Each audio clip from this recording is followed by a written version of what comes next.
Online training के जरिए कौशल बढ़ाया जा सकेगा। साथ ही एपीआई के आधार पर कौशल वाले युवा उपलब्ध कराए जा सकेंगे। साथ ही साथ उद्यमियों को भी मौके मिलेंगे। स्टार्टअप्स को बढ़ावा दिया जाएगा। ड्रोन शक्ति कार्यक्रम होगा। इसमें ड्रोन से जुड़े हुए विभिन्न कार्यक्रमों को शामिल किया जाएगा। सभी राज्यों में आईटीआईज को सिलेक्ट किया जाएगा ताकि जो जरूरत के हिसाब से कौशल हैं उनको निखारा जा सके। पैंडेमिक के दौरान, आपदा के दौरान स्कूल बंद हुए हैं और इसकी वजह से जो ग्रामीण इलाके, शेड्यूल कास्ट और आदिवासी इलाकों के जो बच्चे हैं उन्हें काफी नुकसान हुआ है। लगभग 2 साल का उनका स्कूली शिक्षा का समय वो चला गया है। ये सरकारी स्कूल के बच्चे हैं। हम उनकी जरूरतों को समझते हैं। उनके लिए हम अलग से शिक्षण उपलब्ध कराएंगे ताकि जो उनकी शिक्षा को हुआ नुकसान है उसकी भरपाई की जा सके, जिसमें एक क्लास एक टीवी चैनल प्रोग्राम पीएमई विद्या के जरिए उसका विस्तार किया जाएगा। इसे 12 से 200 टीवी चैनल्स को इसमें शामिल किया जाएगा। इससे सभी राज्यों को ये सुविधा होगी कि वो अपनी क्षेत्रीय भाषाओं में शिक्षा उपलब्ध करा सकें। कक्षा 1 से लेकर 12वीं तक वो इस सुविधा का लाभ ले सकते हैं। उच्च स्तरीय ई कंटेंट सभी भाषाओं में उपलब्ध कराया जा सके। ये इंटरनेट के जरिए हम सुनिश्चित करेंगे, मोबाइल फोन्स के जरिए, टीवी के जरिए और रेडियो के कार्यक्रम के जरिए, डिजिटल कार्यक्रम के जरिए, डिजिटल टीचर कार्यक्रम के जरिए होगा। उच्च स्तरीय डिजिटल कंटेंट उपलब्ध हो सके, इसलिए हम टीचर्स को भी ट्रेन करेंगे, उनको प्रशिक्षण देंगे ताकि शिक्षण के बेहतर उपाय अपनाए जा सके। एक डिजिटल यूनिवर्सिटी की स्थापना की जाएगी जहां विश्व स्तरीय वैश्विक शिक्षा दी जा सकेगी, जिसमें छात्रों को काफी अच्छा शिक्षण अनुभव मिलेगा। हम अलग अलग भाषाओं में इसे उपलब्ध कराएंगे। ये यूनिवर्सिटी हमारे नेटवर्क हब और स्पोक मॉडल पर बनाई जाएगी। जो सबसे अच्छी जो यूनिवर्सिटीज हैं वो सब मिलकर के एक साथ नेटवर्क बनाएंगे।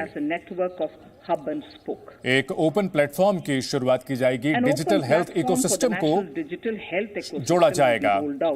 इसमें डिजिटल रजिस्ट्री कराई जाएगी जो स्वास्थ्य सेवा प्रदाता हैं। इसमें यूनिक हेल्थ आइडेंटिटी दी जाएगी। एक बड़ा ढांचा बनाया जाएगा। साथ ही वैश्विक जो हेल्थ सुविधाएं हैं वो लोगों को हम उपलब्ध कराना चाहते हैं। इस महामारी की वजह से कई लोगों को, हर उम्र के लोगों को मानसिक स्वास्थ्य की समस्या से जूझना पड़ रहा है और लोगों को मानसिक समस्या से जुड़ी हुई काउंसलिंग मिल सके, मदद मिल सके, इसके लिए national tele mental health programme launch किया जाएगा। इसमें 23 टेली हेल्थ सेंटर को जोड़ा जाएगा। इसमें निमहंस नोडल एजेंसी होगी, नोडल सेंटर होगा। अंतर्राष्ट्रीय इंस्टीट्यूट IIIT बेंगलोर इसमें तकनीकी सपोर्ट उपलब्ध कराएगा। हम नारी शक्ति को स्वीकार करते हैं।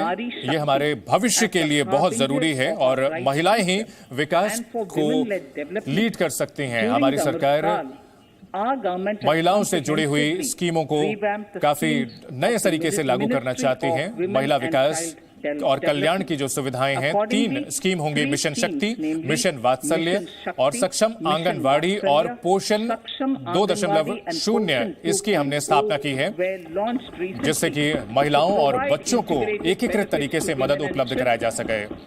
सक्षम आंगनवाड़ी नए जनरेशन की आंगनवाड़ी है, नई पीढ़ी की आंगनवाड़ी है जिसके पास बेहतर ढांचा उपलब्ध है, उनके पास बेहतर संसाधन है। इसमें क्लीन एनर्जी से मदद मिलती है, साथ ही साथ बेहतर वातावरण मिलता है ताकि जो छोटे बच्चे हैं उनका विकास किया जा सके। 2 लाख आंगनवाड़ी का हम विस्तार कर रहे हैं इस स्कीम के तहत। हर घर नल से जल जो स्कीम है उसको हम 8.7 करोड़ की अभी है जिनको घर पर नल पर पानी उपलब्ध कराया गया। इसके लिए 60,000 करोड़ रुपए दिए गए हैं ताकि 3.8 करोड़ घरों को इसमें शामिल किया जा सके 2022-23 में। इस योजना का विस्तार किया जाएगा 2022-23 में 80 लाख घरों को 80 lakh houses will be completed for the उनको पीएम आवास योजना का फायदा मिला है। 80 लाख घरों को, इसमें शहरी और ग्रामीण दोनों घर तरीके के घर शामिल हैं। 48,000 करोड़ इसके लिए उपलब्ध कराए गए हैं। केंद्र सरकार राज्य सरकारों से बात कर रही है ताकि जमीन और कंस्ट्रक्शन से जुड़े हुए जो भी मंजूरी मिलने में वक्त कम लगे, जिससे कि मिडिल क्लास को और गरीब तबकों को सस्ता घर मिल सके। इसके अलावा हम वित्तीय क्षेत्र के साथ जो नियामक है उनके साथ हम बात करेंगे ताकि इसको विस्तृत किया जा सके, जिससे कि जो बिचौलियों की भूमिका है उसे कम किया जा सके। जो नई स्कीम है प्रधानमंत्री development prime minister development initiative for north east, इसे जल्द ही लागू किया जाएगा, जिसमें नॉर्थ ईस्टर्न काउंसिल की मदद ली जाएगी। इससे पीएम गति शक्ति को फंड किया जाएगा, साथ ही जो सामाजिक विकास की योजनाएं हैं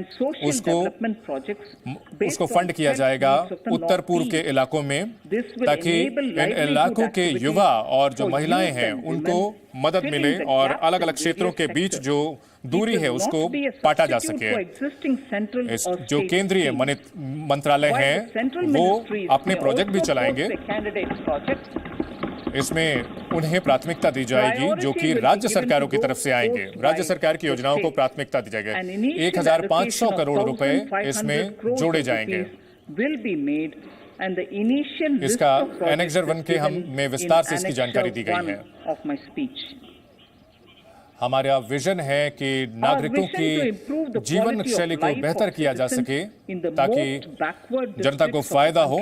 एस्पिरेशनल डिस्ट्रिक्ट प्रोग्राम हमने शुरू किया था और इसे हमने बहुत कम वक्त में हकीकत में बदला है। 95% 112 जिलों के 195% जिलों में फायदा हुआ है, जिसमें स्वास्थ्य, पोषण, वित्तीय समग्रता और बुनियादी सुविधाओं को बेहतर करने के मामले में काफी अच्छा प्रदर्शन किया है। और उन्होंने राज्यों की जो औसत प्रदर्शन है उन जिलों ने उन्हें पीछे छोड़ दिया है। हालांकि उन जिलों में कुछ समस्याएं अभी भी आई हैं, कुछ जो जिले हैं अभी थोड़े पिछड़े हुए हैं। 2022-23 में इन जो जिलों पर हम ध्यान देंगे, जो जिले पिछड़ गए हैं, जो सीमा पर बसे हुए जिले हैं, जहां पर आबादी कम है और कनेक्टिविटी कम है और जहां इंफ्रास्ट्रक्चर कमजोर है, वो विकास के फायदों से कहीं ना कहीं दूर रह जाते हैं। तो ऐसे में उत्तर भारत के ऐसे जो जिले हैं उन्हें एक न्यू वाइब्रेंट विलेजेस प्रोग्राम में उन्हें शामिल किया जाएगा ताकि जो सीमावर्ती इलाके हैं उनका विकास हो सके। इसमें गांव का इंफ्रास्ट्रक्चर मजबूत किया जाएगा, घरों को बेहतर किया जाएगा, टूरिस्ट सेंटर बनाए जाएंगे, सड़कों से कनेक्टिविटी बेहतर की जाएगी, वहां अक्षय ऊर्जा के मौके बनाए जाएंगे, दूरदर्शन सीधा एक्सेस उन्हें दिया जाएगा, एजुकेशनल चैनल दिए जाएंगे और उनके लिए रोजी रोटी के मौके बनाए जाएंगे। इसके लिए एडिशनल फंडिंग की जाएगी, अतिरिक्त फंडिंग की जाएगी। इसके लिए हम अतिरिक्त फंड उपलब्ध कराएंगे। जो मौजूदा स्कीम्स हैं उन्हें भी इसके साथ जोड़ा जाएगा और हम इसकी लगातार निगरानी करते रहेंगे। 2022 में लगभग 1.5 लाख पोस्ट ऑफिस जो हैं उन्हें कोर बैंकिंग सिस्टम से हम जोड़ने में कामयाबी हमें मिलेगी, ताकि नेट बैंकिंग के जरिए वो अपने अकाउंट को एक्सेस कर सकें, मोबाइल बैंकिंग के जरिए एक्सेस कर सकें, एटीएम से एक्सेस कर सकें, साथ ही ऑनलाइन ट्रांसफर कर सकें। पोस्ट ऑफिस अकाउंट्स में भी ये तमाम सुविधाएं उपलब्ध होंगी। इससे काफी मदद मिलेगी, खासतौर पर किसानों को और जो वरिष्ठ नागरिक हैं उन्हें मदद मिलेगी। ग्रामीण इलाकों के नागरिकों को खास तौर पर मदद मिलेगी। इससे वित्तीय व्यवस्था से जुड़ने में वो कामयाब रहेंगे।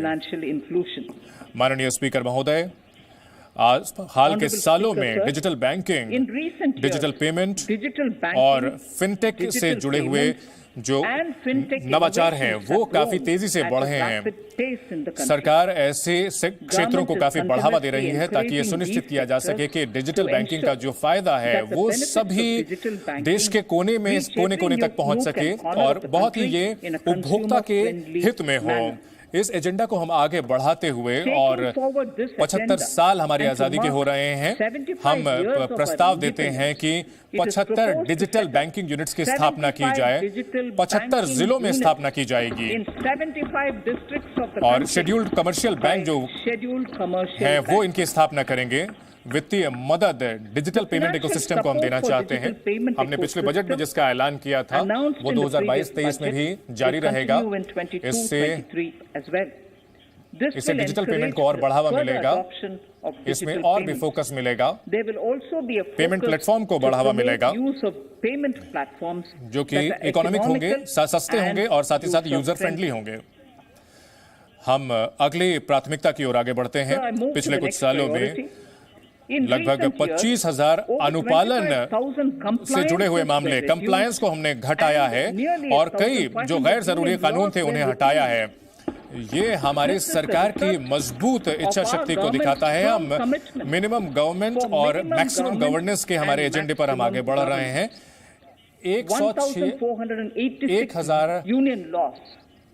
10,486 जो कानून है उसे हटाया गया है। हमने कारोबार में सुगमता को आगे बढ़ाने की कोशिश की है। अमृत काल को अगर बात की जाए तो कारोबार को सुगमता बढ़ाने के क्षेत्र में हम आगे बढ़ेंगे। साथ ही साथ जीवन शैली को भी आसान बनाने की कोशिश करेंगे। हम अगर अपने मानव संसाधन की बात करें, पूंजी संसाधन की बात करें तो हम भरोसे के आधार पर गवर्नेंस पर आगे बढ़ना चाहते हैं जिसमें कि हम राज्यों की भूमिका बड़े पैमाने पर देखते हैं। डिजिटाइजेशन चाहते हैं, जो अभी तक की परंपरागत तरीके हैं उनको हम डिजिटाइज करना चाहते हैं। केंद्र और राज्यों के बीच व्यवस्था को बेहतर करना चाहते हैं। आईटी की मदद से सिंगल पॉइंट, नागरिकों से जुड़ी हुई जितनी भी सुविधाएं हैं वो सिंगल पॉइंट पर देना चाहते हैं। इनका एक साथ ही साथ हम जनता को भी इससे जोड़ना चाहते हैं और बुनियादी स्तर पर हम इसका आकलन करना चाहते हैं। एक सिंगल विंडो पोर्टल परिवेश की शुरुआत की जाएगी जिसमें कि 2018 में हमने इसकी शुरुआत की थी ताकि एक ही जगह सभी तरह की मंजूरी मिल सके। आज इसका अब विस्तार और किया जाएगा ताकि जो लोग हैं उन्हें इसका फायदा हो सके और ये लोग अलग अलग इलाकों के हिसाब से इसे लागू किया जाएगा। इससे लोगों को सभी जो मंजूरी है वो सिर्फ एक ही जगह मिल सकेगी। साथ ही साथ पूरी प्रक्रिया की वो निगरानी कर सकेंगे। एक केंद्रीकृत व्यवस्था होगी। सीपीसी ग्रीन के माध्यम से इसकी निगरानी हो सकेगी। ई पासपोर्ट जारी किया जा रहा है जो कि भविष्य के आधार पर एक तकनीक है। 2022-23 में इसे लागू किया जाएगा ताकि लोगों को सुविधा ज्यादा हो सके।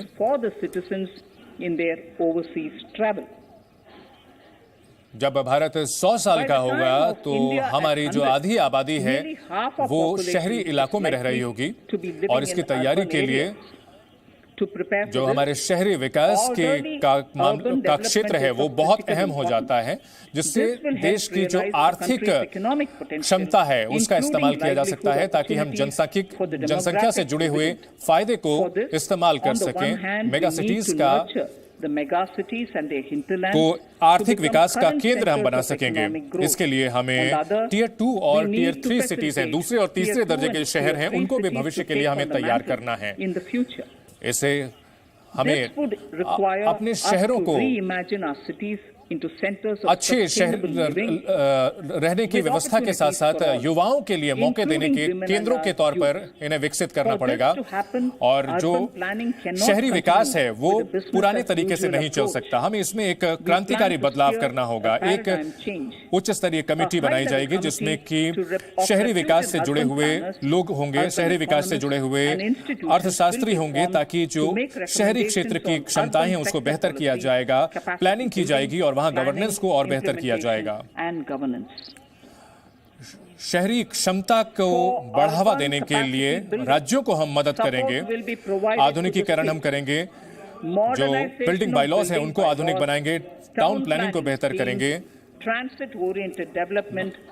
इससे नए सुधारों को अमल में लाया जाएगा जो कि जो मास ट्रांजिट सिस्टम के पास रह रहे लोग हैं उन्हें फायदा मिलेगा। केंद्र सरकार की तरफ से उन्हें मदद मिलेगी। मास ट्रांजिट प्रोजेक्ट को हम मदद करेंगे। अमृत स्कीम्स को लागू किया जाएगा ताकि एक्शन प्लान को अमल में लाया जा सके और जिसे सही तरीके से अमल में लाया जा सके।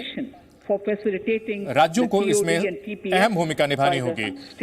तेजी से विकास करते भारत के लिए भारत से जुड़ी जानकारी होना चाहिए। इसके लिए खास तौर पर ट्रेनिंग दी जाएगी। लगभग 5 जो अभी के एकेडमिक इंस्टीट्यूट हैं, जो शैक्षिक संस्थान हैं, उनको सेंटर ऑफ एक्सीलेंस बनाया जाएगा। इन सेंटर्स को एंडोमेंट फंड उपलब्ध कराएंगे। 2,500 करोड़ 250 करोड़ का फंड उपलब्ध कराया जाएगा प्रति एक्सीलेंस सेंटर को, जिसमें कि शहरी विकास के कोर्सेज को अच्छे तरीके से आगे बढ़ाया जा सकेगा। हम पब्लिक ट्रांसपोर्ट को बढ़ावा देना चाहते हैं, शहरी इलाकों में इसे बेहतर करना चाहते हैं। इसमें जो साफ एनर्जी के क्षेत्र हैं उससे मदद मिलेगी। हम चाहते हैं कि जो जैविक ईंधन है उसका इस्तेमाल कम किया जाए और ईवी को बढ़ावा दिया जाए। बैटरी स्वैपिंग की जो पॉलिसी है वो किया जाएगा। चूंकि शहरी इलाकों में जगह की कमी होती है और इसके लिए चार्जिंग स्टेशन की स्थापना करना बड़ी चुनौती होती है। इसके लिए एक बैटरी स्वैपिंग पॉलिसी शुरू की जाएगी और एक नई पॉलिसी का निर्माण किया जाएगा।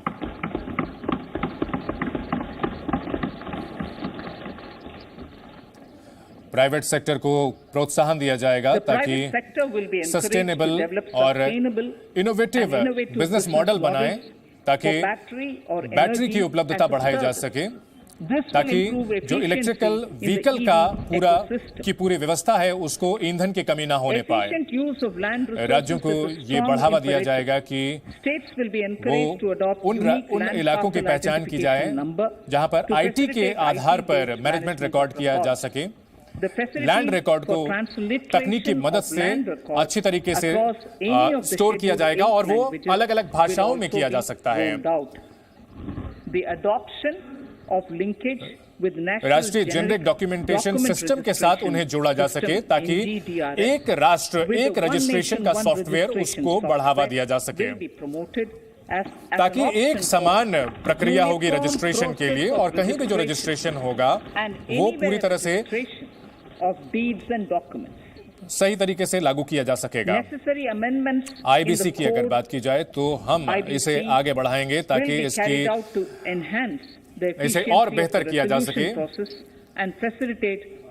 ताकि जो इंसॉल्वेंसी का मामला है, जो दिवालिया होने वाले केसेस हैं, उन्हें सही तरीके से निस्तारण किया जा सके। नई कंपनियों की स्थापना के लिए कई कदम उठाए गए हैं